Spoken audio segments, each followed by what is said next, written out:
IPL 2024 ప్రారంభానికి ముందు Chennai super Kings అనూహ్య నిర్ణయం తీసుకుంది.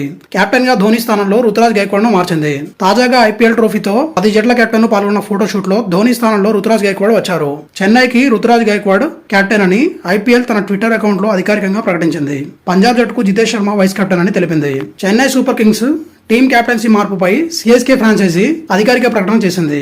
ఐపీఎల్ 2024లో రుతురాజ్ గైక్వాడ్ సారథ్యం వహిస్తారని పేర్కొంది. ధోని తన కెప్టెన్సీ బాధ్యతలను రుతురాజ్ గైక్వాడ్ కు అందించారని తెలిపింది.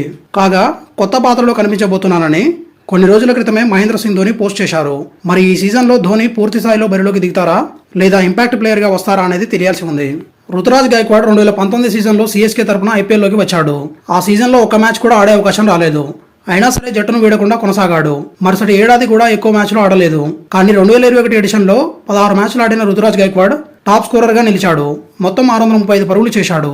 ఇక 2022 సీజన్లోనూ ఆ జట్టు తరపున 368 పరుగులు చేశాడు. గతేడాది 2023 సిఎస్కే ఛాంపియన్ గా నిలవడంలో రుతురాజ్ గైక్వాడ్ కీలక పాత్ర పోషించాడు.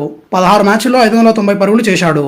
డెవాన్ కాన్వే 672 పరుగుల తర్వాత అత్యధిక పరుగులు చేసిన సిఎస్కే ఆటగాడుగా రుతురాజ్ నిలిచాడు.